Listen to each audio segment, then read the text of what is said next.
Welcome to టీనే news, welcome to morning news. నేను మీ విష్ణు. మొత్తానికి మార్నింగ్ న్యూస్ను ఆదరిస్తున్న ప్రతి ఒక్క ప్రేక్షకునికి ప్రత్యేక కృతజ్ఞతలు.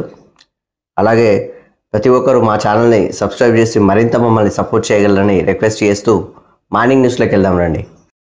ఓకే, వెలుగు దినపత్రిక చూసుకుందాం. వెలుగు దినపత్రికలో ఈరోజు ఈరోజు ఫిబ్రవరి 14th. మొత్తానికి ఫిబ్రవరి 14th అంటే మనకు పుల్వామా దాడిలో 2019లో జరిగిన పుల్వామా దాడిలో మన జవాన్లు, మన సైనికులు వాళ్ళు వీరమరణం పొందడం జరిగింది. సో వాళ్ళను ఒకసారి మనం ఖచ్చితంగా నివాళులు అర్పించుకోవడం కూడా జరగాలి ఖచ్చితంగా. సో వాళ్ళందరికీ మనం ఒకసారి టీనే న్యూస్ నుంచి ప్రత్యేకంగా నివాళులు అర్పిస్తూ వాళ్ళకు ఒకసారి మనం స్మరించుకోవాలి ఖచ్చితంగా. కొంతమంది ఉంటారు వ్యాలంటైన్స్ డే అది అని చెప్పేసి పనికిరాని లెక్కలు కూడా పోయే లెక్కలు కూడా ఉంటారు, కానీ అవి వాటి వల్ల నయా పైసా ఉపయోగం ఉండదు కంప్లీట్గా చెప్పాలంటే. సో ఒకసారి మన జవాన్లను కూడా ఒకసారి నేటికి ఖచ్చితంగా ప్రతి ఒక్కరు బాగా గుర్తుపెట్టుకోవాల్సిన విషయం ఏంటంటే, నీకోసం ఇక్కడ ఛానల్ చూస్తున్న, వార్తలు చూస్తున్న ప్రతి ఒక్కరు మీకోసం ఖచ్చితంగా మన కోసం అక్కడ సైనికులు ఇంకా వీరమరణం పొందుతూ ఇప్పటికీ బార్డర్లో మన కోసం కాపు కాస్తున్నారు. ఇప్పటికీ స్వతంత్రం కోసం దాదాపు 36 లక్షలకు పైగా స్వతంత్ర సమర యోధులు ప్రాణాలు అర్పించి మనకు స్వాతంత్రం తీసుకొచ్చారు. ఆ విషయం అందరూ తెలుసు. అదేవిధంగా ఇప్పటికీ రైతులు కావచ్చు, ఇటు సైనికులు కావచ్చు, మన కోసం ఆడ కాపలా కాస్తున్నారు. మన జీవితాలకు వాళ్ళ ప్రాణాలను పణంగా పెట్టి మనల్ని కాపాడుతున్నారు. కాబట్టి ఇప్పుడు మనం ఖచ్చితంగా బాధ్యతగా వ్యవహరించాల్సిందే. అలాగే ఉండాలి, బాధ్యతగానే బతకాల్సి ఉంటుంది ఈ సొసైటీ కోసం, ఈ దేశం కోసం. కాబట్టి సో ఖచ్చితంగా మనం అదే విధంగా వెళ్ళాలని చెప్పేసి ప్రతి ఒక్కరిని రిక్వెస్ట్ చేస్తూ సో ఈరోజు వెలుగు దినపత్రికలోకి వెళ్దాం. సో వెలుగు దినపత్రికలో మొదటి వార్త, వాషింగ్టన్ డీసీలో టెస్లా స్పేస్ ఎక్స్ సంస్థల అధినేత ఎలాన్ మాస్క్తో భేటీ అయిన ప్రధాని నరేంద్ర మోడీ. అంతరిక్షం, మొబిలిటీ, టెక్నాలజీ, ఇన్నోవేషన్స్ వీరి మధ్య చర్చ జరిగింది. ఈ సందర్భంగా మాస్క్ పిల్లలతో మోదీ సరదాగా గడిపారని చెప్పేసి ఇప్పుడు ఎలియన్ మాస్క్ ఒక రకంగా వరల్డ్ వైజ్గా టాప్ మోస్ట్ బిలియనియర్, అంటే బాగా ధనికుడు అన్నట్టు వరల్డ్ వైజ్గా. సో అతను వాళ్ళ దగ్గర భేటీ అవ్వడం జరిగింది, వాళ్ళ పిల్లలతో కూడా సరదాగా ఆడుకోవడం జరిగిందని చెప్పేసి మొత్తానికైతే అమెరికా వెళ్ళారు కదా మన నరేంద్ర మోడీ. సో దానికి సంబంధించిన వార్త.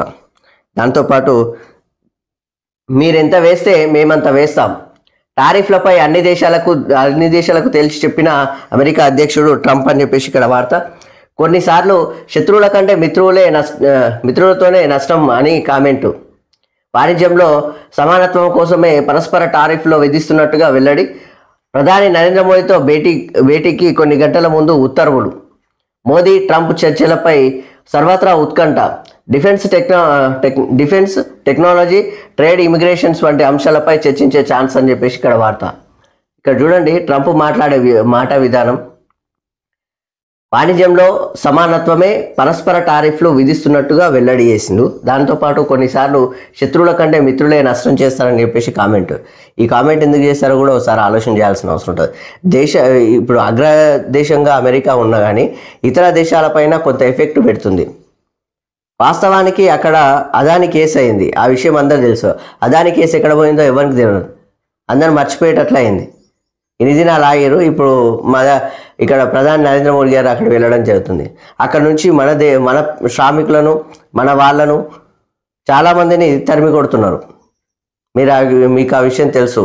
అక్కడ కొంత వీసా, పాస్పోర్ట్ విషయంలో వాళ్ళతో కాలపరిమితి అయిపోయిందనే విషయం, ఆ విధంగా అక్కడ ఉన్న వాళ్ళను కూడా తరిమేస్తున్నారు అన్నట్టు. ఇప్పుడు వచ్చే వాళ్ళను కూడా వాళ్ళ మీద కొంతవరకు ఆంక్షలు ఎక్కువ పెడుతున్నారు. ఆ విషయం అందరికీ తెలుసు. అక్కడ మాత్రం అదాని మాత్రం ఖచ్చితంగా సేఫ్ జోన్లో ఉన్నాడు. అది ఆ విధంగా అదాని ఎవరంటే ప్రధాన మనిషి, ఆ విధంగా ఉంటుంది. కాబట్టి మిత్రులే ఒక రకంగా శత్రువులు అవుతారనే విధంగా కూడా మాట్లాడుతున్నారు. మిత్రులతోనే నష్టం ఎక్కువ అని చెప్పేసి కామెంట్ కూడా చెప్తున్నారు. సో దానికి సంబంధించిన వార్త. దాంతోపాటు కృష్ణా జలాలపై వివాదంపై ట్రిబ్యునల్ వివాదనలో ఆపం అని చెప్పేసి వాటిని వాయిదా వేసే ప్రసక్తే లేదని చెప్పేసి సుప్రీంకోర్టు అంటుంది.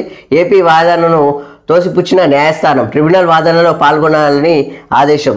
కోర్టులో విచారణను ఇంకా లేట్ చేసేందుకు కొత్త అడ్వకేట్ను నియమించిన ఏపీ కేసును స్టడీ చేసేందుకు కొంత టైం కావాలన్న కొత్త అడ్వకేట్. ఇంకెంత టైం కావాలంటూ కోర్టు అసంతృప్తి. రాష్ట్రానికి అన్యాయం జరగనివ్వమని చెప్పేసి మంత్రి ఉత్తమ్ కుమార్ అంటున్నాడు. దాంతోపాటు లాయర్లతో కలిసి విచారణకు హాజరైండు మన ఉత్తమ్ కుమార్ రెడ్డి. వాస్తవానికి ఇక్కడ మన నీళ్లు మాత్రము ఆంధ్ర మాత్రం దోసుకపోనే పోతుంది. అప్పట్లో మన కాళేశ్వరానికి మన జగన్మోహన్ రెడ్డి వచ్చిండే కదా, ఓపెన్ చేసిండే కదా. ఇక్కడ పాలంపూర్ నుంచి ఇక్కడ కృష్ణా జలాల నుంచి అన్ని నీళ్ళు అయితే తీసుకుపోతున్నారు. అప్పట్లో కేసీఆర్ చేసిన విధి విధానాలు ఆ విధంగా ఉన్నాయి. ఇప్పుడైనా అని ఈ యొక్క ప్రభుత్వం వచ్చి ఆల్రెడీ 1.5 year అయికి వస్తుంది. ఆ 1.5 yearలో కూడా కొంచెం ఈ నీళ్లను బయటికి తీసుకుపోకుండా ఆపడం కూడా వీళ్ళు బాధ్యత ఎక్కువ తీసుకోవాలి. వాళ్ళు తీసుకొని పోతున్నారు. ఇతర రాష్ట్రాలు మనకి ఇస్తున్నాయా? ఆలోచన చేయాలి కదా. మీకు తెలుసో తెలియదు, నీళ్లు లేవు మన దగ్గర ఇప్పుడు. నిన్న మనకు ఒక వార్త వచ్చింది, మన రాజేశ్వర్ అని చెప్పేసి సిరికొండ నుంచి పంపించడం జరిగింది. సిరికొండలో పరిస్థితి ఎలా ఉందంటే, సిరికొండ అంటే మన నిజామాబాద్ జిల్లా. అక్కడ బతుకుదెరువులు ఎట్లున్నాయంటే ట్రాక్టర్లను పెట్టి ట్యాంకర్లను పెట్టేసి నీళ్లు పంట పొలాలకు నీళ్లు వాడుతున్నారు. రైతులంతా ఇబ్బందులు పడుతున్నారు, తీవ్ర ఇక్కట్లు అక్కడ. మన నీళ్ళు ఏమి ఇక్కడ సాగునీళ్ళు ఇస్తామన్నాయి ఇన్ని ప్రాజెక్టులు. ఒక దిక్కేమో కాళేశ్వరం, ఒక దిక్కేమో పాలమూరు ఎత్తిపోతల, ఇంకా మిగతా ప్రాజెక్టులన్నీ మీకు తెలిసిన విషయమే. సాగునీళ్ళు మాత్రం అందింది లేదు, అవి ఫినిష్ అయింది కూడా ఇంతవరకు లేదు ఆ ప్రాజెక్టులు. కాబట్టి ఆ నీళ్ళు మన నీళ్లు మనకుంటే ఆ సాగునీళ్ళు అందితే రైతులకు వస్తాయి కదా. సాగునీళ్ళు లేక బోర్లలో భూగర్భ జలాలు మొత్తం ఇంకిపోయి ఇప్పుడు తాగనీకి కూడా నీళ్లు లేకుండా పరిస్థితి అవుతుంది. 2 రోజులు అయితే ఎండాకాలం ముదురుతుంది. ముదిరే వరకల్లా ఇంకా నీళ్ళు ఇప్పటికే భూగర్భ జలాలు ఇంకిపోయి కంప్లీట్గా బోర్లలో నీళ్ళు వస్తలేవు. సిరికొండలో అదే పరిస్థితి ఉంది. అక్కడ నుంచి మన రాజేశ్వర్ మన రిపోర్టర్ మన ప్రతినిధి అక్కడ నుంచి వార్తలు పంపించడం జరిగింది. సో అది పరిస్థితి.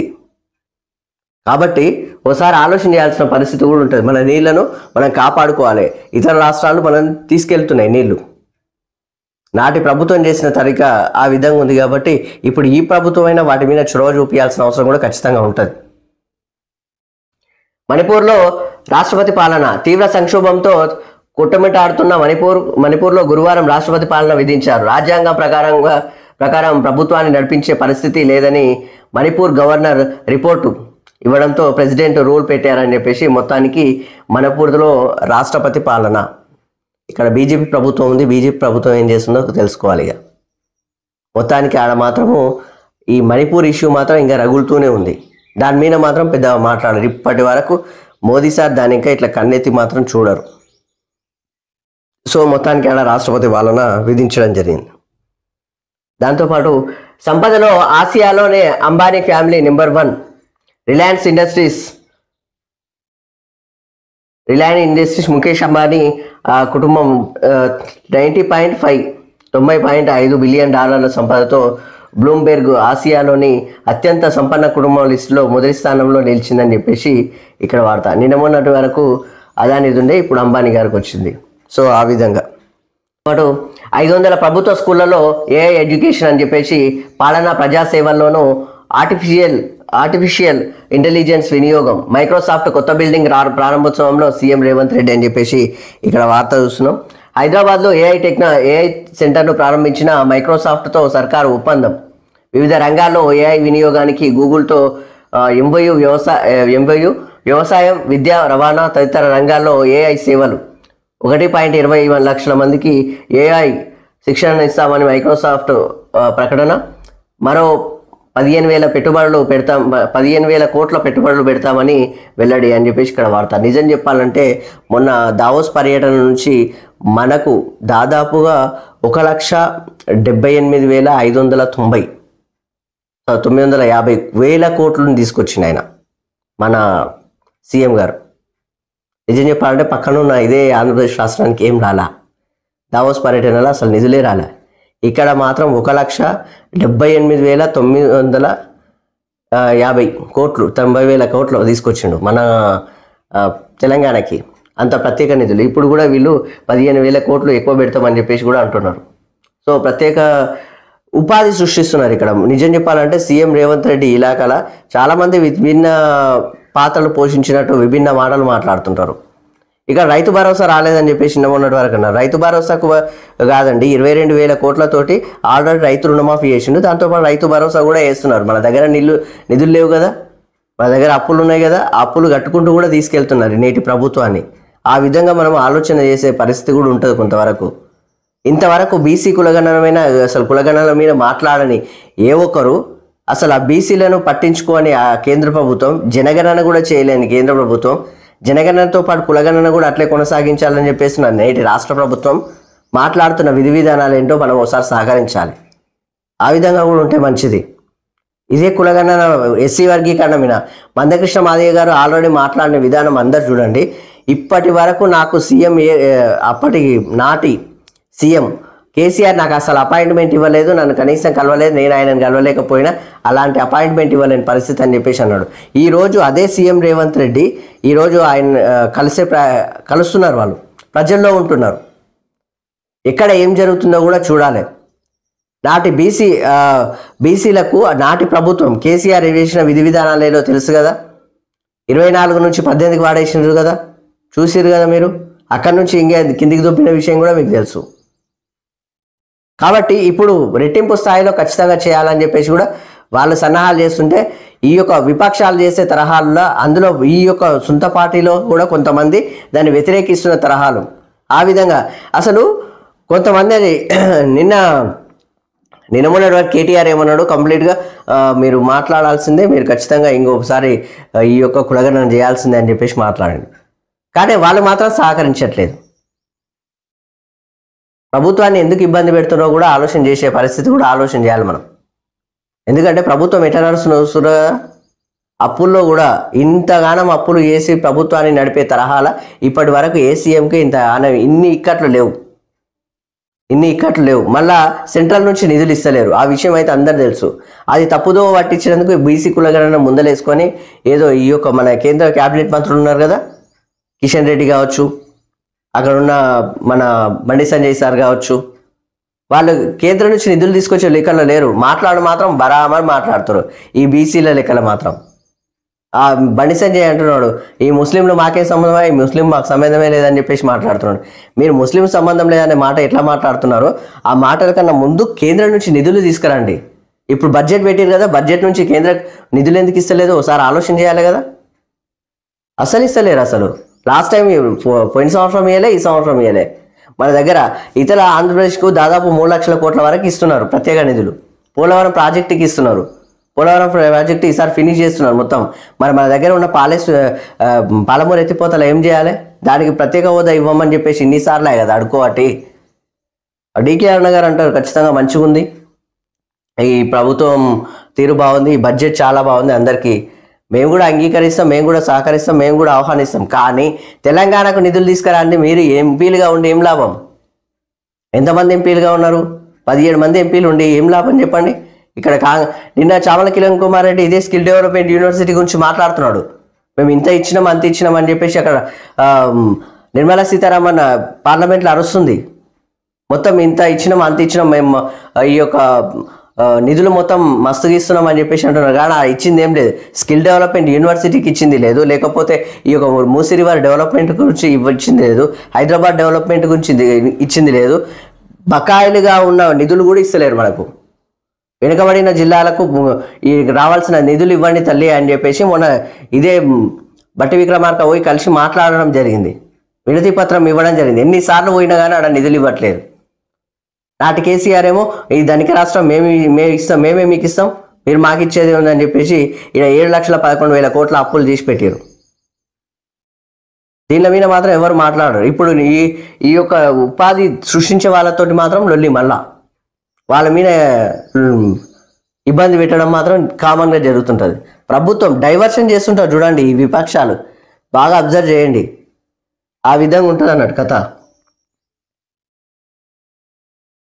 సో మొత్తానికైతే ఈ యొక్క 15,000 కోట్ల పెట్టుబడులు మళ్ళీ పెడతామని చెప్పేసి కూడా ఇక్కడ చెప్పడం జరుగుతుంది మన మైక్రోసాఫ్ట్ వాళ్ళు. దాంతోపాటు 1.20 లక్షల మందికి దాదాపు ఏఐ శిక్షణ ఇస్తామని చెప్పేసి మైక్రోసాఫ్ట్ ప్రకటన చేస్తుంది. సో దానికి సంబంధించిన వార్త. దాంతోపాటు కోర్ అర్బన్ ఏరియా మొత్తం డ్రోన్ సర్వే చేయండి అని చెప్పేసి అధికారులకు సీఎం రేవంత్ రెడ్డి ఆదేశం. ఇంటర్నేషనల్ స్టాండర్డ్స్ మెరుగైన సౌలతులపై దృష్టి. రద్దీ ప్రాంతాల్లో 7 ఫ్లైఓవర్ నిర్మాణాలకు గ్రీన్ సిగ్నల్. కోర్ అర్బన్ ఏరియాపై సీఎం రేవంత్ రెడ్డి ఉన్నత స్థాయి సమీక్ష అనేసి ఇక్కడ వార్త.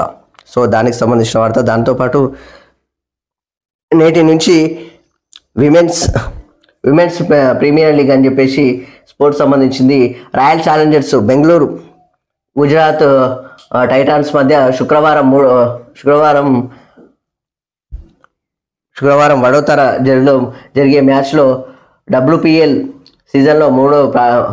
సీజన్ 3 ప్రారంభం కానుందని చెప్పేసి ఇక్కడ ఈ మెగా టోర్నీలో మొత్తం 22 మ్యాచ్లు జరగనున్నాయని చెప్పేసి ఇక్కడ వార్త. మొత్తానికి ఇది స్పోర్ట్స్కి సంబంధించిన వార్త.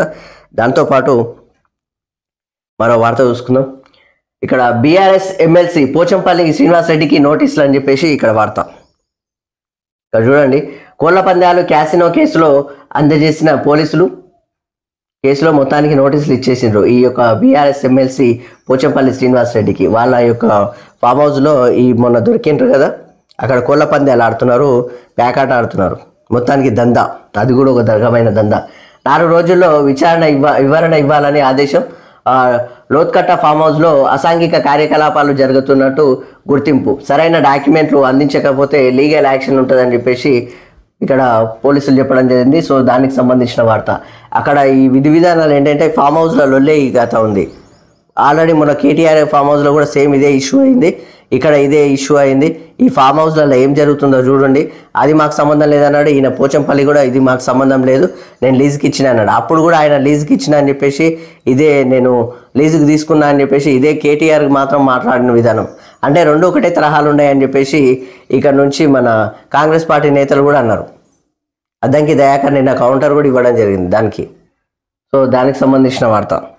దాంతోపాటు మిగులు రాష్ట్రం అప్పుల కుప్ప అని చెప్పేసి 10 ఏళ్లలో తెలంగాణలో జరిగింది ఇదే అని చెప్పేసి అంటున్నారు. రాజ్యసభలో వెల్లడించిన కేంద్ర మంత్రి ఆర్థిక శాఖ మంత్రి నిర్మలా సీతారామన్ అని చెప్పేసి ఇక్కడ బడ్జెట్లో తెలంగాణపై మేము ఎలాంటి వివక్ష చూపలేదు, కేంద్రానికి అన్ని రాష్ట్రాలు సమానమే, 10 ఏళ్లలో రికార్డు స్థాయిలో నిధులు కేటాయించాం, విభజన హామీలను అమలు చేస్తామని వ్యాఖ్య. నిన్న ఇక్కడ రేణుకా చౌదరి నిన్న మాట్లాడుతుంటే మాత్రం అస్సలు పట్టించుకోకుండా వాళ్ళ మాటలు వాళ్ళే మాట్లాడేశారు కంప్లీట్గా. చూడండి నిన్న పార్లమెంట్ సమావేశాలు ఎట్లా జరిగినాయి. మొత్తానికి మన నిధులు మనకి ఇచ్చారు, మనకు రావాల్సిన ప్రత్యేక నిధులు లేదు, యాది లేదు, ఇప్పటి వరకు నిధులే ఇస్తారు, పోయినసారి ఇచ్చిందే ఈసారి. డెవలప్మెంట్ చేయాలి కదా, అవతల ఆంధ్రప్రదేశ్లో NDA గవర్నమెంట్ ఉంది కాబట్టి అక్కడ ఇస్తున్నారు. మీరు చూస్తున్నారు కదా, మొన్న ఆల్రెడీ ఈ యొక్క వరద నష్టాల వాళ్ళకి 11,000 కోట్లు ఇస్తే మనకు 400 కోట్లు ఇచ్చారు. ఎందుకు ఇంత వివక్ష? ఇక్కడ కూడా మళ్ళీ ఇప్పటికీ మనకి ఇస్తలేరు. అలా సెంట్రల్ గవర్నమెంట్కి మన ట్యాక్సులు కట్టట్లేదా? GST రూపంలో ఈ యొక్క స్టేట్ గవర్నమెంట్కి సెంట్రల్ గవర్నమెంట్ కామన్గా కడుతున్నాం కదా, మరి ఎందుకు పట్టించుకోవట్లేదు? ఇక్కడ ఉన్న క్యాబినెట్ మంత్రులు ఏం చేస్తున్నారు, ఇక్కడ ఉన్న ఎంపీలు ఏం చేస్తున్నారు? నిధులు తీసుకురావాలని తెలియదా? వీళ్ళు ఎంతసేపు బీజేపీ పార్టీ గురించి మాట్లాడతారు కానీ పార్టీలు కాదురా నాయన, మిమ్మల్ని గెలిపించింది ప్రజలు, తెలంగాణ ప్రజలు వేస్తేనే మీరు అక్కడ వెళ్ళిర్రు. వీటి గురించి మీరు కొట్లాడాలి కదా. అంతా ప్రేక్షక పాత్ర వహిస్తున్నారు, అంతా ప్రేక్షక పాత్ర వహించడానికే మీకు జీతాలు ఇచ్చి అక్కడ కూర్చోబెట్టింది. కనీసం ఆలోచన చేయాలి. ఎంతసేపు అరిచినంత మాత్రాన పని అయిపోతుందని కాదు. మీరు ఎందుకున్నారో, మీ విధి విధానాలు ఏందో, మీ బాధ్యత లేదో మీరు కనీసం గుర్తు చేసుకొని మీరు తెలంగాణ రాష్ట్రానికి నిధులు తీసుకొచ్చే తరహాలు ఉండాలి. మీ గవర్నమెంట్ ఉంటే అయిపోయినా, ఈ గవర్నమెంట్ ఉంటే అయిపోయినా. గవర్నమెంట్ ఎవరిదైతే ఉంది, ప్రజలది కదా. ఇక్కడ ప్రజలు కదా ట్యాక్సులు కడుతున్నది. నువ్వు తీసుకున్న జీతం ప్రజలది కాదా? మరి దాని గురించి ఆలోచన చేయవా? ఆలోచన చేయకుండా ఎంతసేపు పార్టీల కోసం పనిచేస్తారు? నిధులు తీసుకురావాల్సిన కనీసం అవసరం ఉంటుంది కదా. నిర్మలా సీతారామన్ గారు ఇంతకుముందు మనకు అదే మొండి చేయి చూపించారు, ఇప్పుడు అదే మొండి చేయి. కేంద్రం మాత్రం పట్టించుకోలేని పరిస్థితి. ఇక్కడ మాత్రం ఎమ్మెల్సీ సీట్లలో మేము గెలవాలి, మేమే చూపియాలని చెప్పేసి కిషన్ రెడ్డి మాట్లాడుతాడు. ఇప్పుడు దేశవ్యాప్తంగా బీజేపీ పార్టీ పాలిత ప్రాంతాలు ఎన్ని ఉన్నాయో అన్నీ తెలుసు, ఎక్కువనే ఉన్నాయి కదా. అదేవిధంగా తెలంగాణను కూడా నెక్స్ట్ మీ బీజేపీ పార్టీ ఇక్కడ గవర్నమెంట్ ఫామ్ కావాలంటే ఇక్కడ కూడా నిధులు ఇచ్చి ఇక్కడ కూడా కొంతవరకు సహకరిస్తే కదా మీకు ప్రజలు మీ అక్కడ చేరుతారు. ఎంతసేపు మాటలే కానీ చేతలు ఏమి లేవు. అక్కడ నుంచి నిధులు తీసుకురారు, ఇక్కడ పెట్టారు. ఇప్పటి వరకు ఈ యొక్క ముఖ్యమంత్రి కావచ్చు, లేకపోతే మంత్రులు కావచ్చు, లేకపోతే డిప్యూటీ సీఎం కావచ్చు, ఎన్నిసార్లు మీకు వచ్చి వినతి పత్రాలు ఇస్తున్నారో ఒక్కసారి గుర్తు చేసుకోండి.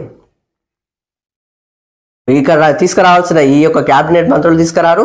మీ యొక్క కేంద్ర క్యాబినెట్ మంత్రులు కిషన్ రెడ్డి, బండి సంజయ్ ఉన్నారు కదా, ఒక ఆయన గనుల శాఖ, ఒక ఆయననే హోం సహాయ శాఖ, ఈయన అని తీసుకురారు.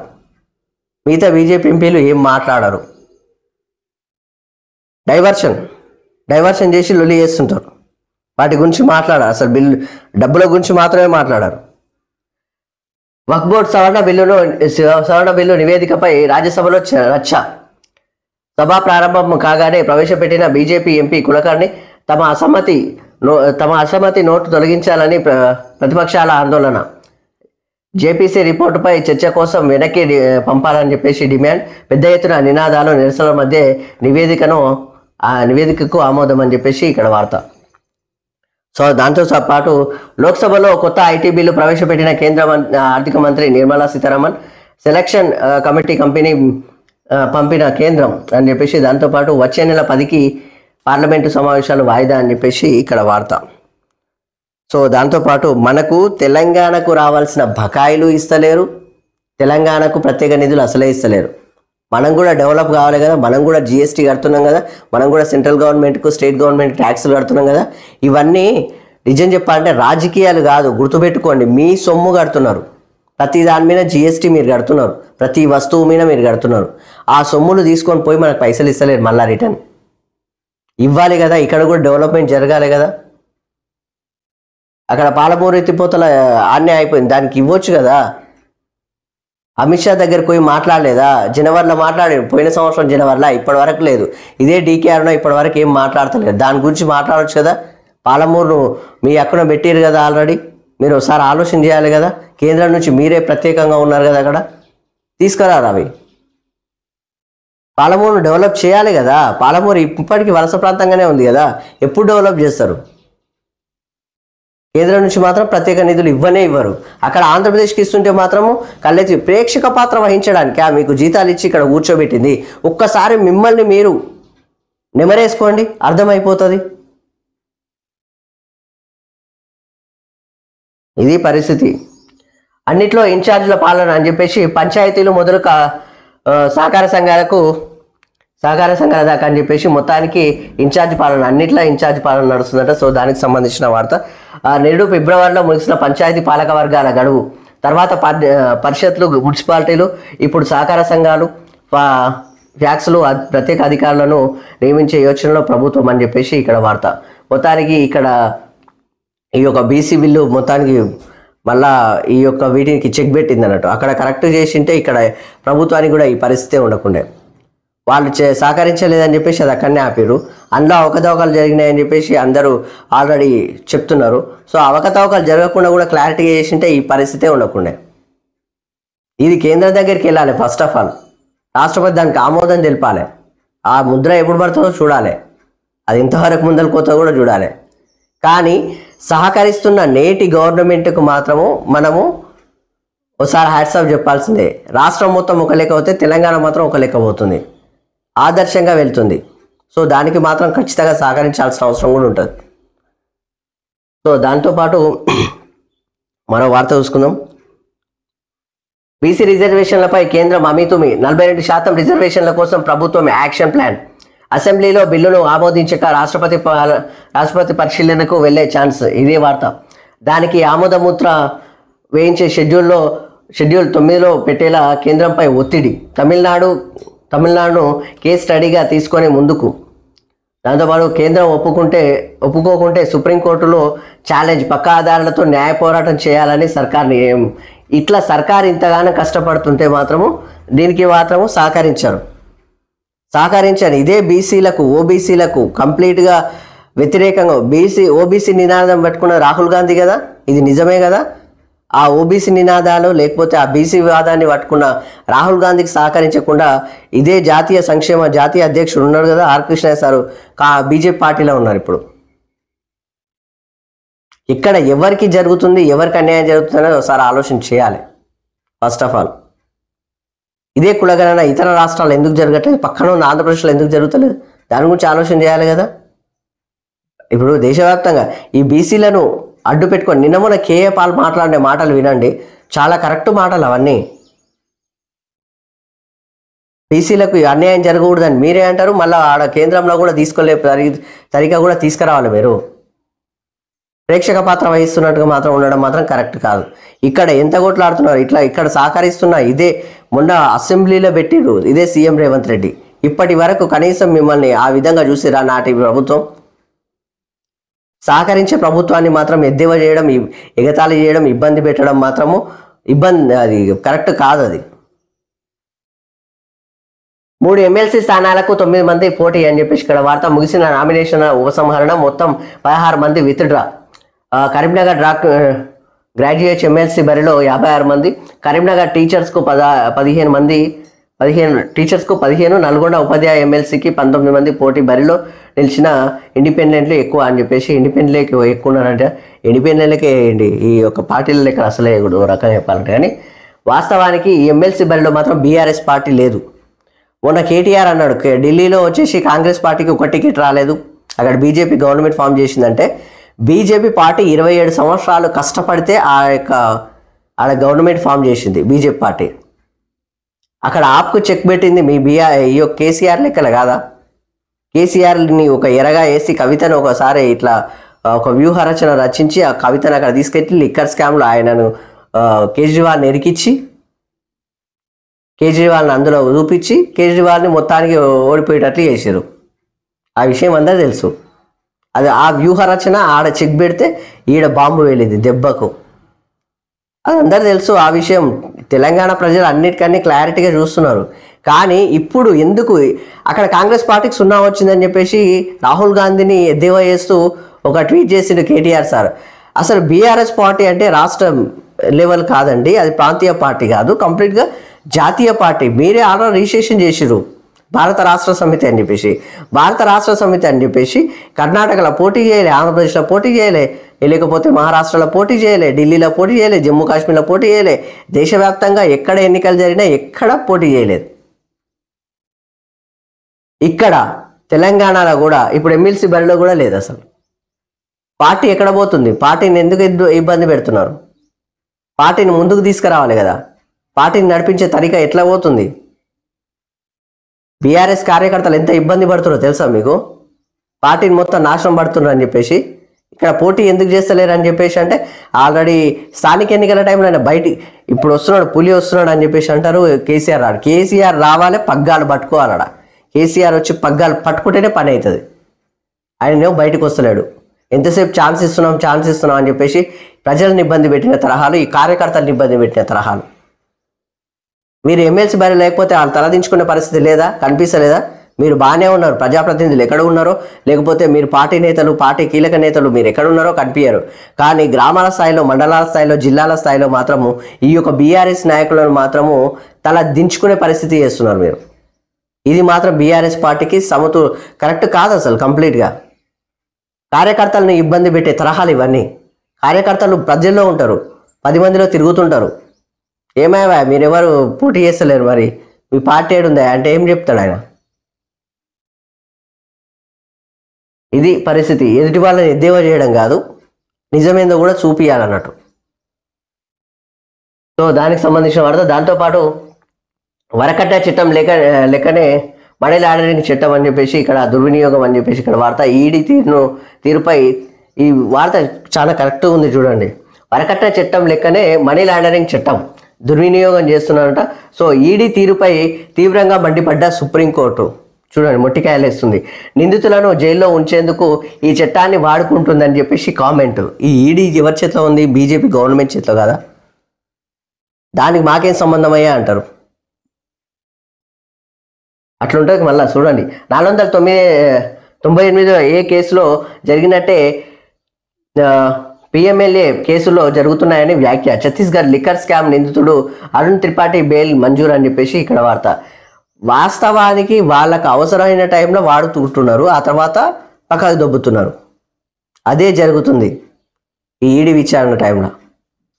కవితకు సంబంధించిన కేసు విషయంలో ఇంతవరకు అసలు విషయాలు బయటికి రావట్లేదు. ఎందుకు రావట్లేదు? అసలు ఎందుకు బెయిల్ వచ్చిన తర్వాత అసలు దాని గురించి మాట్లాడినది డిస్కషన్ లేదు, ఏది లేదు. క్షేత్రస్థాయిలో రాజకీయాల్లో మాత్రం ఈ ప్రజల్లో మాత్రం ఉంటున్నారు, దానికి మాత్రం సంతోషం. కానీ ఆ విషయంలో ఏం జరిగిందో ఇంతవరకు ఆ ఈడీ రిపోర్ట్లు ఏం బయటికి రాలేదు. అట్లా ఉంటారు ప్రజలకు తెలియని న్యాయస్థానాలు అన్నట్టు. న్యాయస్థానం ఆల్రెడీ మీకు పొట్టికాయలు వేసినా కనిపిస్తలేదా? ఇది పరిస్థితి. మొత్తానికి ఇది వెలుగు దినపత్రిక ఇట్లా ఉంది. ఆంధ్రజ్యోతి దినపత్రిక చూసుకుందాం. ఆంధ్రజ్యోతి దినపత్రికలో సింగిల్ జడ్జి వద్దే తేల్చుకోండి అని చెప్పేసి ఇక్కడ రాత్రిళ్ళు థియేటర్లకు పిల్లలకు ప్రవేశం లేదు స్పష్టం చేసిన హైకోర్టు ధర్మాసనం. పిటిషన్ను ఉపసంహరించుకున్న మల్టీప్లెక్స్ యాజమాన్యాల సంఘం అని చెప్పేసి ఇక్కడ రాత్రిళ్ళు థియేటర్లకు పిల్లలకు ప్రవేశం లేదని చెప్పేసి ఆల్రెడీ హైకోర్టు ధర్మాసనం చెప్తుంది. సో ఈ విషయం మంచిదే, ఎందుకంటే రాత్రిపూట పిల్లలకి ఇబ్బంది కాకుండా అనవసరంగా రాత్రిలో వాళ్ళ నిద్రలు ఖరాబ్ చేయకుండా, లేకపోతే ఆ పిల్లలు ఏమంటారు తల్లిదండ్రులకు తెలియకుండా పోయి వాళ్ళ యొక్క ఇబ్బందులు పడడం అవన్నీ అవసరమా? రాత్రిలో నిద్రనే పోవాలి కదా, తప్పదు కదా. ఈ టైంపాస్ లెక్కలు పోతుంటే వాళ్ళ యొక్క ఉదయం లేచి మళ్ళీ ఇక స్కూల్కి పోతారో లేదో తెలియదు, కాలేజ్కి పోతారో తెలియదు, మళ్ళీ దానివల్ల కూడా కొంతవరకు ఇబ్బంది. కాబట్టి మంచి వాడతాం. సో దాంతోపాటు తండ్రికి చెప్పకుండా బ్యాంకాక్ అని చెప్పేసి కొడుకు కిడ్నాప్ అయ్యాడని ఆందోళనతో విమానాన్ని వెనక్కి రప్పించిన తండ్రి. మహారాష్ట్రలోని పూణేలో ఘటన. తండ్రి రాష్ట్ర మాజీ మంత్రి, షిందే వర్గం ఎమ్మెల్యే అని చెప్పేసి మొత్తానికి మహారాష్ట్రలో జరిగిన ఘటన ఇది. మొత్తానికి కొడుకు కిడ్నాప్ అయ్యాడని చెప్పేసి కొడుకు తండ్రికి చెప్పకుండా బ్యాంకాక్ వెళ్ళిపోయాడు. సో కిడ్నాప్ అయ్యాడని చెప్పేసి వాళ్ళు ఆ విమానాన్ని రిటర్న్ రప్పించిండ ఆయన మాజీ మంత్రి. సో దానికి సంబంధించిన వార్త. సో దాంతోపాటు స్కూల్ ఫేర్వెల్కు 35 లగ్జరీ కార్లతో ర్యాలీ విన్యాసాలు. గుజరాత్లోని సూరత్లో ఘటన. విద్యార్థుల తల్లిదండ్రులపై ఎఫ్ఐఆర్లు. 22 కార్లు సీజ్, మిగతా వాటి కోసం గాలింపు అని చెప్పేసి ఇక్కడ లగ్జరీ కార్లను తీసుకొని వచ్చి మొత్తానికి ర్యాలీ చేసేసి స్కూల్ పిల్లలు ఒక రకంగా అంటే స్కూల్ ఫేర్వెల్ పార్టీకి ఆ విధంగా వచ్చేసారు అన్నట్టు. స్కూల్ పిల్లలకు అసలు ఆ పర్మిషనే ఉండదు, ఒక రకంగా పర్మిషన్ తీసుకునే పరిస్థితి కూడా ఉండదు. మొత్తానికి లగ్జరీ కార్లలో వచ్చేసి హడావిడి చేసే వరకల్లా కేసులు అయినాయి అన్నట్టు. సో దానికి సంబంధించిన వార్త. దాంతోపాటు వర్క్ ఫ్రమ్ హోమ్ కాదు, ట్రాఫిక్ జామ్లో కార్ నుంచే ఆఫీస్ పని. బెంగళూరులో ఓ సాఫ్ట్వేర్ ఇంజనీర్ నిర్వాహకం గుర్తించి జరిమానా విధించిన పోలీసులు అని చెప్పేసి డ్రైవింగ్ చేస్తూ కూడా ఆమె ల్యాప్టాప్లో వర్క్ చేస్తుంది. అది ఘటన, అది ఆల్రెడీ మీకు సోషల్ మీడియాలో ఉంటుంది. సో నిన్న మొత్తానికి జరిమానా విధించడం జరిగింది. సో దానికి సంబంధించింది. అట్లా డ్రైవింగ్ చేస్తుంటే ఏదన్నా ఇతర వాహనాలకు ఇబ్బందులు కదా అక్కడిక్కడ పోతుంటే. సో కాన్సన్ట్రేషన్ ఇక్కడ ఉంటుందా అక్కడ ఉంటుందా? కాబట్టి అది ప్రమాదం అన్నట్టు. ఆమెకి ఏమైనా కానీ ప్రమాదమే కదా. సో దానికి సంబంధించిన వాళ్ళు. దాంతోపాటు ఏఐ డబుల్ ఇంజన్ అని చెప్పేసి తెలంగాణతో చేతులు కలిపిన మైక్రోసాఫ్ట్, గూగుల్ అని చెప్పేసి ఇక్కడ వార్త. 500 బళ్లలో 50,000 మందికి ఏఐ పాఠాలు. దాంతోపాటు 50,000 ప్రభుత్వ ఉద్యోగులకు ఏఐ శిక్షణ. డేటా సెంటర్లకు 15,000 కోట్ల పెట్టుబడులు ప్రకటించిన మైక్రోసాఫ్ట్ యాజమాన్యం. వ్యవసాయం ట్రాఫిక్లో గూగుల్ ఏఐ అండ డిజిటల్ డివైడ్ తగ్గించడంలో సాయం. ఒకే రోజు ఇరు కంపెనీల భారీ ప్రణాళికలు. ముఖ్యమంత్రి రేవంత్ సమక్షంలో ఒప్పందాలు. భవిష్యత్తు అంతా కృత్రిమ మేధాది టెక్నాలజీలో దేశానికి ఆదర్శంగా తెలంగాణ. మైక్రోసాఫ్ట్ కొత్త భవనం ప్రారంభోత్సవంలో సీఎం రేవంత్ రెడ్డి అని చెప్పేసి ఇక్కడ వార్త. కానీ వీళ్ళు పెట్టుబడులు తీసుకురావడంలో, ఈ యొక్క కొత్త కంపెనీలు తీసుకురావడంలో మాత్రం దిట్టగా పనిచేస్తున్నారు ఈ యొక్క కాంగ్రెస్ సర్కార్, రేవంత్ సర్కార్. సో దానికి సంబంధించిన వార్త. దాంతోపాటు ఇక్కడ మరొకటి చూడవచ్చు. బీసీ రిజర్వేషన్లపై 2 బిల్లులు. స్థానిక రిజర్వేషన్లపై ఒకటి, విద్యా ఉద్యోగులకు మరొకటి అని చెప్పేసి అసెంబ్లీలో పెట్టే యోచనలో సర్కార్. ఇక్కడ బిల్లు ఆమోదించిన అమలుకు పార్లమెంట్కి అని చెప్పేసి కేంద్రం ఒప్పుకోకపోతే జాతీయ స్థాయిలో పోరాటం చేసే ఆలోచనలో రాష్ట్ర ప్రభుత్వం అని చెప్పేసి ఇక్కడ వార్త. దాంతోపాటు వర్గీకరణకు చట్టం చేద్దాం. జియో బిల్లు కంటే చట్టమే మేలు, అప్పుడే ఆయా వర్గాలకు రక్షణ అని చెప్పేసి వచ్చే అసెంబ్లీ సమావేశాల్లో బిల్లు రాష్ట్ర ప్రభుత్వం యోచన అని చెప్పేసి దానికి సంబంధించిన వార్త. మొత్తానికి ఈ చట్టం చేస్తేనే బాగుంటుంది అని చెప్పేసి ఇది ఆల్రెడీ ఈ కంప్లీట్గా జియో చేసి ముందుకు తీసుకెళ్తారు, కేంద్రం దగ్గర తీసుకెళ్తారు.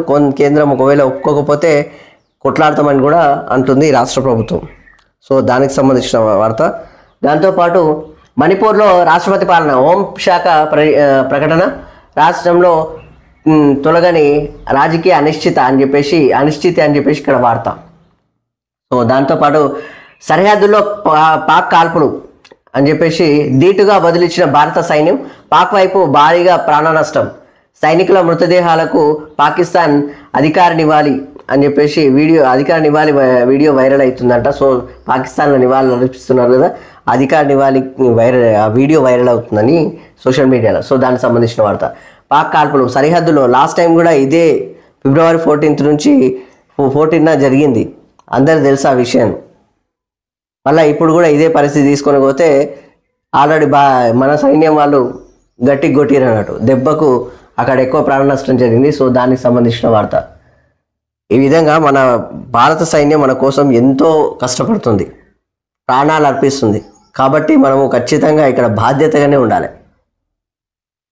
ఈరోజు చాలా ముఖ్యమైనది. ప్రతీకార సుంకాలు ఉంటాయి. మోదీతో భేటీకి ముందు డొనాల్డ్ ట్రంప్ వ్యాఖ్య. ఇరువురు నేతల మధ్య సుంకాలపై చర్చ. ఎలాన్ మాస్క్ తులసి గబార్డ్తో మోదీ భేటీ అని చెప్పేసి ఇక్కడ వార్త. చదువుకోండి, పని చేసుకోండి, భారతీయ విద్యార్థులకు యూకే ఆహ్వానం అని చెప్పేసి ఇక్కడ వార్త. ఇది మంచి వార్త. మళ్ళా మొత్తానికి డొనాల్డ్ ట్రంప్ మాత్రము హెచ్చరికలు చేసినట్టుగా ఓ మాట చెప్తున్నాడు మరిక. సో దాంతోపాటు వంశీ అరెస్టు. హైదరాబాద్లో వైసీపీ నేత అరెస్టు, విజయవాడకు తరలింపు. టీడీపీ ఆఫీస్పై దాడి, బెదిరింపుల కేసులో మలుపు. A1గా 2 కేసులు నమోదు. కృష్ణలంక పోలీసు స్టేషన్లో విచారణ. వైద్య పరీక్షల అనంతరం కోర్టుకు హాజరు అని చెప్పేసి ఇక్కడ మొత్తానికి వైసీపీ నేతను అరెస్ట్ చేయడం జరిగింది. హైదరాబాద్లో అరెస్ట్ చేసి, హైదరాబాద్లో వాళ్ళ ఇంటికాడ అరెస్ట్ చేసి తీసుకెళ్ళారు అన్నట్టు ఆంధ్రప్రదేశ్కి. సో దానికి సంబంధించిన వార్త.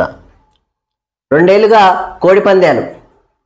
మొయినాబాద్ తోల్కట్టలోని ఫామ్ హౌస్లో నిర్వహిస్తున్న భూపతిరాజు శివకుమార్ శర్మ.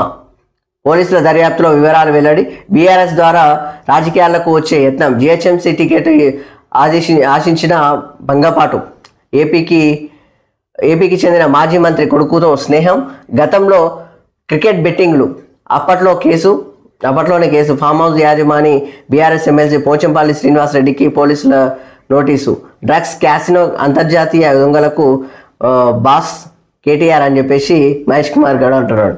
చూడండి, ఈ యొక్క అంతరాష్ట్ర అంటే ఇతర రాష్ట్రాల నుంచి తీసుకొచ్చి ఈ డ్రగ్స్ కావచ్చు, ఈ యొక్క మాఫియా కావచ్చు, లేకపోతే ఈ యొక్క కోడి పందాలు కావచ్చు, లేకపోతే ఈ యొక్క పేకాట కావచ్చు, ఇట్లాంటి దానిలకు బాస్ ఎవరంటే కేటీఆర్ అని చెప్పేసి మహేష్ కుమార్ గౌడ్ అంటున్నాడు. సో బీఆర్ఎస్ పార్టీకి సంబంధించిన నేతల ఇళ్లలో ఇవి జరిగే వరకు, ఆ ఫామ్ హౌస్లో జరిగే వరకు వీళ్ళు కౌంటర్లు ఇవ్వడం జరుగుతుంది. నిన్న అద్దంకి దయాకర్ కౌంటర్ ఇవ్వడం జరిగింది. దాంతోపాటు మహేష్ కుమార్ గౌడ్ కూడా కౌంటర్ ఇస్తున్నాడు అన్న టీపీసీసీ ప్రెసిడెంట్. సో దానికి సంబంధించిన వార్త. దాంతోపాటు తేలిన ఎమ్మెల్సీ బరి అని చెప్పేసి ఇక్కడ వార్త. ముగిసిన నామినేషన్ల ఉపసంహరణ. కరీంనగర్ పట్టభద్రుల స్థానంలో 56 మంది. ఉపాధ్యాయ నియోజకవర్గంలో 15 మంది. నల్గొండ ఉపాధ్యాయ బరిలో 19 మంది పోటీ. దాంతోపాటు కరీంనగర్లో నిలుపుకోవాలన్న పట్టభద్రులతో కాంగ్రెస్ గెలుపు కోసం బీజేపీ ప్రయత్నాలు అని చెప్పేసి ఇక్కడ వార్త. బరిలో 40 మందికి పైగా ఇండిపెండెంట్లు. నల్గొండలో 5 మధ్య ప్రధాన పోటీ. ఉపాధ్యాయ సంఘాల హోరు అని చెప్పేసి ఇక్కడ వార్త. సో మొత్తానికి ఎమ్మెల్సీ ఎన్నికలు ఉన్నాయి కదా, దానికి సంబంధించింది. దాంతోపాటు అక్రమ ప్రకటనలు అని చెప్పేసి హైదరాబాద్ శివార్లో అనుమతి లేకుండా హోర్డింగ్స్, యూనిఫామ్స్, అక్రమార్జన రూట్ మార్చిన యాడ్ ఏజెన్సీలు. హైడ్రా స్పెషల్ డ్రైవ్ 53 నేలమట్టం. మొత్తానికైతే ఈ యొక్క యాడ్స్ ఉంటాయి కదా, పైన పెద్ద ఫ్లెక్సీలు పెట్టేసి పెద్ద హోర్డింగ్స్ ఉంటాయి కదా, వాటిని కూల్చేసారు అన్నట్టు పర్మిషన్ లేనివి. సో దానికి సంబంధించింది. దాంతోపాటు ప్రకృతి రిసార్ట్ కన్వెన్షన్ సెంటర్ కూడా అని చెప్పేసి, దాంతోపాటు హైకోర్టు తీర్పుతో కూల్చేసిన హైడ్రా అని చెప్పేసి మొత్తానికి లీగల్గానే వెళ్ళారు. హైకోర్టు తీర్పు కూడా ఇవ్వడం జరిగింది, దాంతో కూల్చివేయడం జరిగింది. సో దానికి సంబంధించిన వార్త. 962 చెరువులకు హద్దులు ఖరారు. నెలాఖరుగా 1000 చెరువుల లక్ష్యం. ఈ నెలాఖరులోగా 1000 చెరువులే లక్ష్యం అంత టార్గెట్ పెట్టుకున్నారు. స్వయంగా పర్యవేక్షిస్తున్న హైకోర్టు అని చెప్పేసి ఇక్కడ వార్త. మొత్తానికి స్పెషల్ ఫోకస్ పెట్టింది ఈ కోర్టు కూడా. సో దాంతోపాటు నాడు మిగులు బడ్జెట్, నేడు అప్పుల కుప్ప. తెలంగాణపై నిర్మలా సీతారామన్ వ్యాఖ్య. రాష్ట్రానికి కేంద్రం ఎన్నో ఇచ్చిందని వెల్లడి. విభజన హామీలను కేంద్రం అమలు చేయలేదన్న ఎంపీ రేణుకా చౌదరి వ్యాఖ్యలకు మంత్రి స్పందన అని చెప్పేసి మొత్తానికి కేంద్ర మంత్రి మన ఆర్థిక మంత్రి నిర్మలా సీతారామన్ గారు మాట్లాడిన విధంగా, నాడు మిగులు బడ్జెట్ 17,000 కోట్ల మిగులు బడ్జెట్ ఉండే మన దగ్గర. తెలంగాణ వచ్చినప్పుడు 17,000 కోట్ల మిగులు బడ్జెట్ ఉంటే దాన్ని 7,11,000 కోట్ల అప్పుల కుప్పగా చేసిర్రు నాటి ప్రభుత్వం. దాంతోపాటు బడ్జెట్ వచ్చేది మళ్ళా నెలకు. ఇప్పుడు మళ్ళీ ఆ బడ్జెట్ ఈ బడ్జెట్ రెండు కలిపితే ఎంత అవుతుంది ఒకసారి ఆలోచన చేయండి. ఆ కుప్ప చేసిందని చెప్పేసి ఇక్కడ మొత్తానికి కౌంటర్ ఒక మాట మనకు సూచన చేసినట్టుగా ఉంది కేంద్ర మంత్రి. అప్పుడు అంతానం అప్పు ఉంది, అప్పుడు మిగులు బడ్జెట్ ఉండే, ఇప్పుడు అప్పు ఎట్లా అయిందని చెప్పేసి మాట్లాడుతున్నారు. కరెక్టే కదా, మనం కూడా ఆలోచన చేయాలి కదా ఏ ప్రభుత్వం ఎట్లా చేస్తుందని. ఇప్పుడేమో అప్పులు తీసుకురావడం కాదు, ప్రత్యేక నిధులు ఇవ్వండి అని అడుగుతున్నాము. దాంతోపాటు ఈ యొక్క విధి విధానాలన్నిటి మార్పులు చేయాలని చెప్పేసి చూస్తున్నాం.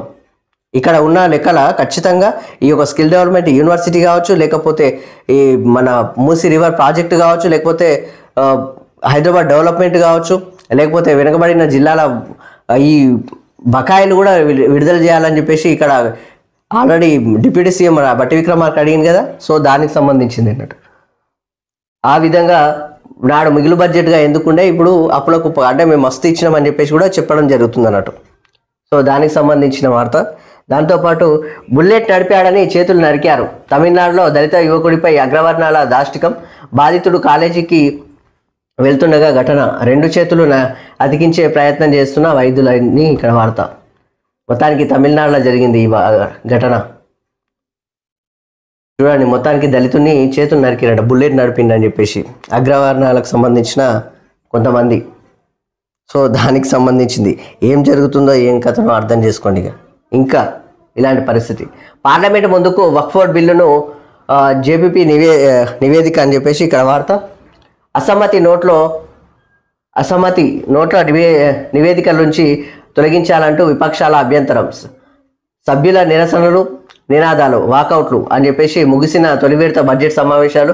వక్ఫ్ బోర్డ్ సమస్య దుష్ప్రచారం ఆమోదిస్తే దేశవ్యాప్తంగా ఉద్యమం అని చెప్పేసి ముస్లిం పర్సనల్ లా అని చెప్పేసి ఇక్కడ పర్సనల్ లా బోర్డు అని చెప్పేసి చెప్తుంది. దాంతోపాటు లోక్సభలో కొత్త ఆదాయ పన్ను బిల్లు అని చెప్పేసి ప్రవేశపెట్టిన ఆర్థిక మంత్రి నిర్మలా సీతారామన్ అని చెప్పేసి ఇక్కడ వార్త.